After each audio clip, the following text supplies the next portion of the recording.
Hello everyone, I'm Yusaku here, and today we're going to be talking about some Yugioh Everything episode 19. Now, before I get into anything, I apologize in advance if I sound out of breath, hoarse, etc. I'm on the mends from a cold right now, so I'm going to do my best to get this video out and get it as good of quality as possible, but if I wait any longer, we're already going to be on top of episode 20, and I'm already behind as is on some of the videos, having missed a cast list thus far and everything else. So, here we go, I'm going to do the best I can, hope you guys still enjoy.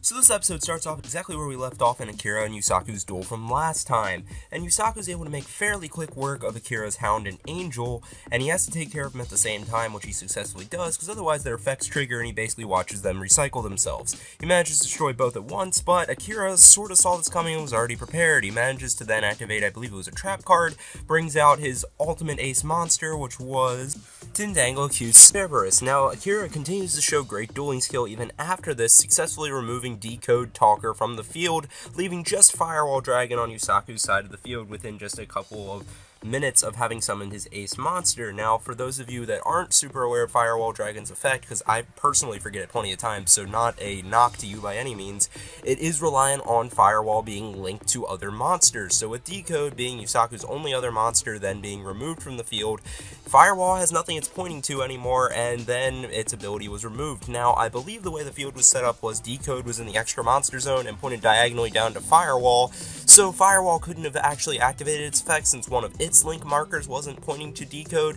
but still, having Decode out then locks away another one of Yusaku's extra zones, and just makes it that much harder for him to get out of the corner he finds himself in when dealing with Acute Cerberus, which also has a rather powerful effect in being able to summon these tokens, and Akira basically sets up this kind of infinitely looping wall against Yusaku using a couple of traps and spell cards.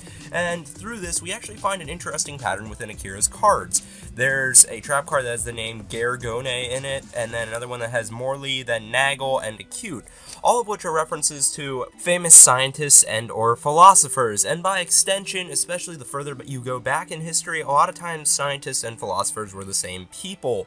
The further you go back, the more true that normally is. So you have Gargone being a mathematician, then you have Morley being one who specialized in like figuring out the atomic weight of oxygen and that type of thing. Then you had Nagel, who was a famous philosopher, and Acute, which is obviously a reference to angle measurements. So with all of those being the case, I just think it's neat how they're kind of pinning that to Akira. I think it shows that he's a very calculated character, and his deck sort of symbolically represents that. And after using all of these fancy cards in order to get a lead again in the duel, Akira proceeds to start to lecture Yusaku on how turn around, get out of here, and go lead the life someone your age should be leading, enjoying time with your friends, hanging out, living freely, kind of just having fun with things, which is kind of similar to the route I thought he might have been taking in the previous episode when we found out he was fighting against Yusaku. I had thought, maybe he's trying to persuade Yusaku to leave this crusade and go do the things that basically Akira never got to do, and Akira even says that in this episode. Those were the experiences he didn't get to have because he had to go in doing a lot of criminal work and basically just poured his soul into being able to provide for Aoi ever since they lost his parents. Akira doesn't want to see Yusaku go down that same route, and I think there's also a little bit of Akira somewhere that's a bit jealous that Yusaku has that opportunity when he didn't, and Yusaku has a choice where Akira really doesn't feel he did. Whereas Yusaku, on the other hand, doesn't feel he has a choice. He feels he needs to find the truth, and as we find out later in the episode, well, that's because he's still dealing with the demons from the incident 10 years ago, and they aren't allowing him to sleep at night, and those types of things, so Yusaku doesn't feel he has much of a choice either, hence why he doesn't really listen to Akira at all, and he actually ends up throwing a little bit of shade almost in his direction later in this episode, telling Akira, you think I was saved from that? We weren't saved at all, this was left haunting us, and it's ruined our lives from there on out. Around this time is when Aoi jumps in and essentially makes an appeal to her brother, explaining how, hey, look, if you aren't going to tell Playmaker, I'm your sister, and I want to know what happened 10 years ago.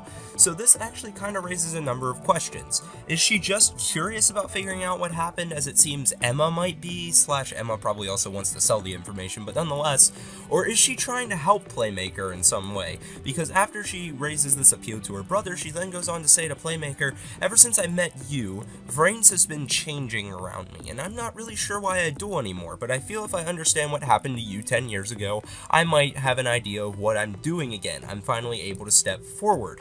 So your interpretation of what she means by stepping forward definitely influences your interpretation of why she interjected and why she's so interested in the first place. The way I'm beginning to take this is that she means by moving forward, I think she's on the fence as to maybe helping Playmaker here.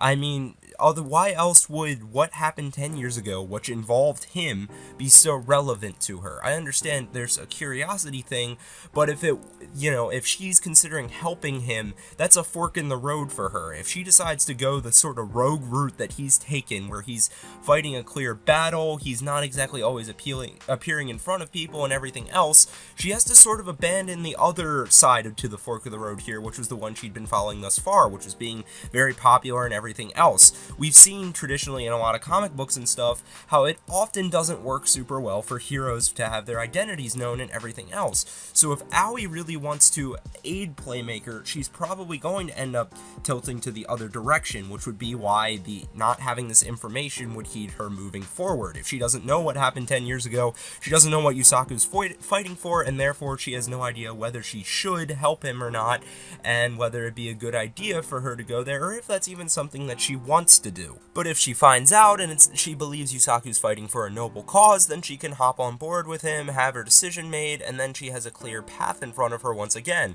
And if it turns out what he is fighting for isn't something she agrees with, also she has a clear path in front of her once again of going back to being essentially an entertainment duelist, though not quite in the Arc 5 definition, but nonetheless still. And this also brings up the question of, is this what Emma meant when she had sent Aoi there in the first place? A lot of us were speculating that, Aoi was there because she felt the need to redeem herself in a duel against Playmaker, given how she was continuously stating, I want to be the one to defeat Playmaker and everything else. But given the little bit of subtle hinting I think we have here that maybe she wants to fight alongside Playmaker, one could also make the case that the reason she's been wanting to duel Playmaker so badly is to get an idea of where he's coming from. Frequently in Yu-Gi-Oh! Duels are used as ways for characters to learn how to understand each other, and even the characters themselves will frequently say that to each other, this is going to be my way to understand where you're coming from, and blah blah blah blah blah. So if Aoi gets another shot at dueling Playmaker, she might believe that then she can understand where he's coming from and have her answer on what side to take, whether to just continuing to be an entertainment duelist or to find herself backing a cause the way he is, because all Playmaker's actions as of so far have been to seek this revenge that he's after and those types of things. So if she has this information, she can then make an informed decision, and that brings me back to where I was saying before, of maybe this is what Emma meant. Maybe Emma realized that Aoi was feeling kind of divided on who she was, having seen a duelist like Playmaker that had such a singular cause that seemed to have a much bigger thing in mind than just entertaining people, which was very much unlike Aoi, and that left Aoi confused. So maybe Emma was like, okay, you need to explore this or you're never going to be able to move on with your life, so I'm going to set you up to, be able to talk to Playmaker, maybe duel him again, do what you got to do to be able to keep moving forward, taking sort of an older sister perspective in some ways towards Aoi, which I think is sort of there, that Emma looks out for her a little bit more than she would look out for anybody else. Granted, for Emma, that's not saying much, given how she doesn't seem to have a whole lot of attachment to much of anyone, probably a little bit to Akira and a little bit to Aoi, but that's about all we've seen so far, and she seems curious about Playmaker, etc., etc. All stuff I've said before. So moving on from that, this finally brings us to the thing we've all been wondering about, which is the incident 10 years ago, and in this episode we finally get a little bit of a data dump on some information from 10 years ago, at least a lot more than we had before. After Aoi's gracious appeal, Akira decides, okay, I'll go ahead and tell some of what I know about what happened 10 years ago. He starts off by saying this incident is known as the quote-unquote lost incident, and what 6 different kids were taken one by one from their homes and kidnapped and taken to a certain facility. Yusaku then quickly interjects him, basically saying, this is my story to tell, I'm not going to let anyone else tell it, so I'll go ahead and reveal what I do know to all of you, because it's either you're going to do it or I'm going to do it. And I guess Yusaku feels a sense of pride in his past, or not necessarily pride, but he feels it's his responsibility to share the scars that have haunted him so long, because maybe, I guess, having been through something like that, he may not feel someone else can accurately depict the type of pain that he went through. And then from there, Yusaku takes over the story, describing a very depressing scene of each of these kids were basically isolated into this small rectangular room on their own with nothing but a VR headset that would link up to basically a dueling simulator type of thing, where all they were able to do was eat, sleep, and duel. And he describes to us their performance within the duel basically determines their fate. If they lose, we see that he is frequently getting electrocuted electrocuted, even though he doesn't outright say it. We see it both when he's showing us the flashback into the rectangular room, and in the nightmares we see later in the episode. When he loses, he ends up getting shocked. When he wins, they are sometimes awarded with food, but if he doesn't win, he's not even fed. They knew nothing about where they were, what their purpose was, if they would ever get out, or anything along those lines. So basically, Yusaku's dealing with an absolute scar on his past that haunts him to this day. After he concludes with the flashback, we see that these nightmares have haunted him from, you gotta figure this was 10 years ago, so he was probably 6, if I'm remembering correctly. He's 16, all the way up till now. It's been 10 years, they're still hunting him down. When we see him waking up from nightmares at night, he looks more or less like he does now, so all 10 years, those memories of being electrocuted, being totally in isolation, having been removed from his family, and everything else is still haunting him. He was never able to live that kind of idealistic childhood that Akira lectures him about living, because it was all just taken away from him and he was never able to fully recover. He doesn't feel he's able to have friends. Hence, earlier in the episode, when the AI is like, oh, you don't feel bad about Akira maybe separating us and our friendship, and he's like, you're not my friend. Yusaku's just so scarred. That's why he's so independent and doesn't really reach out to people the way a lot of our other previous protagonists would have. He's completely torn apart by this incident, and understandably so. I mean, the guy was in a room with no interaction, which scientifically alone has proved can make people go completely insane just as a result of no human interaction. It's something that we're built to do, so that alone is awful. The fact that his food was entirely dependent on his dueling performance, no wonder he can't enjoy dueling, and no wonder Kusanagi seemed so overjoyed when Yusaku seemed somewhat pleased to have dueled Go, because dueling at that point would have been ruined for probably anyone if his entire life had become dependent on it, and he had no idea why he was there. He had no clue what his purpose was, what he was doing there, if he would ever get out, or anything else. And that also explains why the 3 reasons thing is so important to him. There was that voice who said that, and that voice said it was right next to him, who we find out is a he in this episode, and that voice basically just kept saying, you need to find 3 reasons to keep going. That explains why Yusaku reiterates this so often. It has become almost a work and supplement for his food and everything. It is how he survives, those 3 things. It is how he keeps going. It's his bread and butter to his life, because it's what got him through those 6 months and nothing else. As Yusaku's recounting this story, we get a flash to Kusanagi sitting in the van, watching Yusaku as he always does, and he looks absolutely peeved, ready to explode with complete frustration, which I think reiterates the little bit of, storytelling trick that they did last episode, where they showed, the kid in a room curled up who looked like Kusanagi, as if it were a memory of Kusanagi's. I think this reinforces the idea that maybe it wasn't Kusanagi's brother who also went through the incident, but maybe it was Kusanagi himself, given how he himself was absolutely angry, and it seemed like in a vengeance type of way, the same way Yusaku was seeking to get revenge on people who did something to him versus maybe his brother. Granted, seeking revenge on someone who did something to your family would also be an extremely strong emotion, so you can make a case for either side, especially given then the main question's going to be, basically up until this point we've had it all but confirmed to us that Revolver is probably Kusanagi's brother, given how we saw him step out of Link Vrains and he had that hair part and everything else that looked like Kusanagi's and the kid in that room. But at the same time, that's gonna kind of roll me into another theory here, which I'll go ahead and explain in detail. So towards the end of this episode, we are given 2 other key facts, alright? So the Lost Incident is also referred to as the Hanoi Project. Additionally, we also figure out that Akira knows the name of the person who is primarily behind this project. Now, who do we already know was behind a huge project within this world? Dr. Kogami, who also happens to be Revolver's father. He was behind the creation of the Ignis, and that's why he's somewhat reluctant to destroy it. Also, who is Dr. Kogami tied to as an organization within this world? The Knights of Hanoi.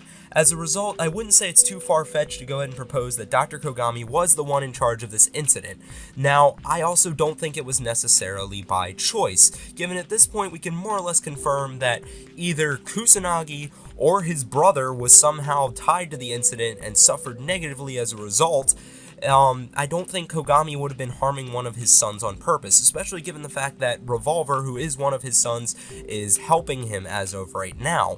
So with all of that being the case, I have a feeling Kogami was working against his will. He likes, Soul Technologies, who was probably at the head of this, from what we can tell, given how the information was inside of their databank, may have kidnapped his wife, may have taken one of his sons captive first and basically said, look, we're going to kill him.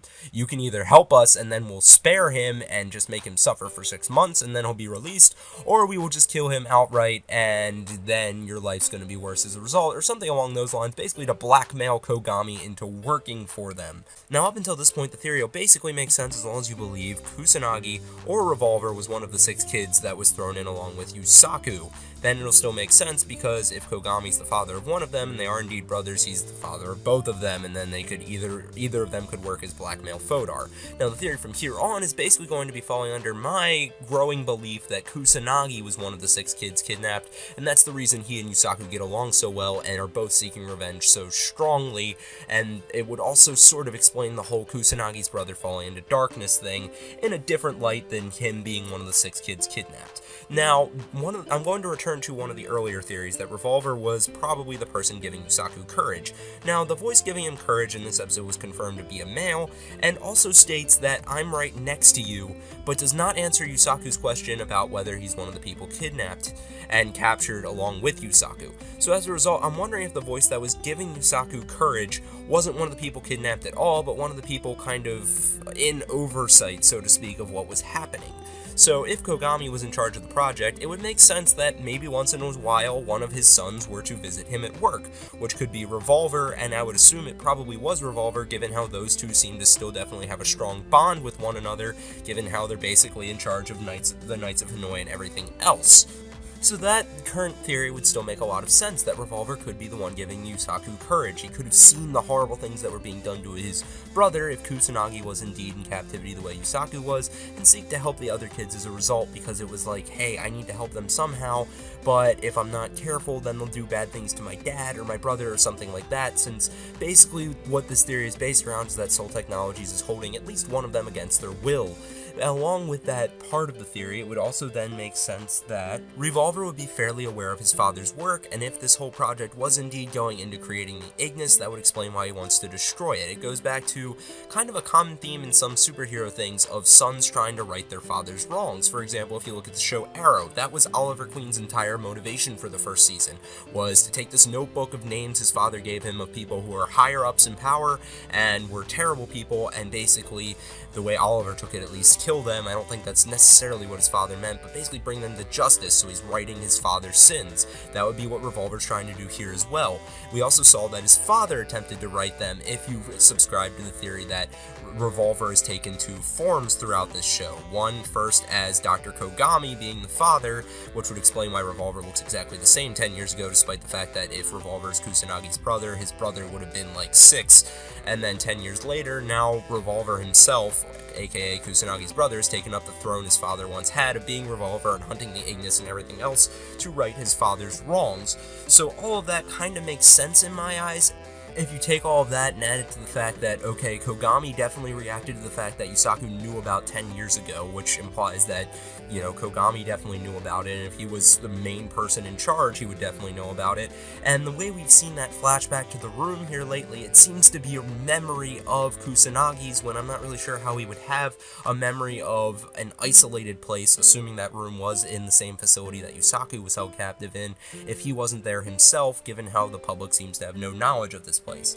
So that's the current theory I'm subscribing to. Take it as you will. I mean, I'm sure there's all kinds of other theories that make sense to it. I'd be overjoyed to hear about them in the comments section. But moving on from that, that brings us to the rest of this episode, which I'll pretty much wrap up with basically mentioning how when Yusaku was doing those VR duels while being held in that facility, there seemed to be this eye that had, like, digital type of eye that had a pupil that seemed to be responding to how he performed in the duels and everything else. This eye very much resembles the eye that we get in the intro to the show in the very beginning. So I'm assuming they're probably the same thing, and definitely discounts, at least in my eyes, probably most kind of connections between it being like a Millennium Eye like we had back in Duel Monsters and a little bit of GX and anything else. It seems to be this digital eye that was happening during the Hanoi project more than anything. So on the whole, I would say this was a very good episode in my opinion. I think it did a great job of giving us enough information that we were somewhat satisfied and didn't feel like they were just dodging around the subject, yet not too much to the point where we had all of our questions answered at once. I think the show's doing a good job in its pacing of revealing things so far, and I hope it continues to do that. Anyways, be sure to let me know all of your thoughts, comments, ideas, anything in the comments section down below. If you enjoyed the video, be sure to like and subscribe. If not, constructive criticism is always welcome, and as usual, have an excellent day, guys.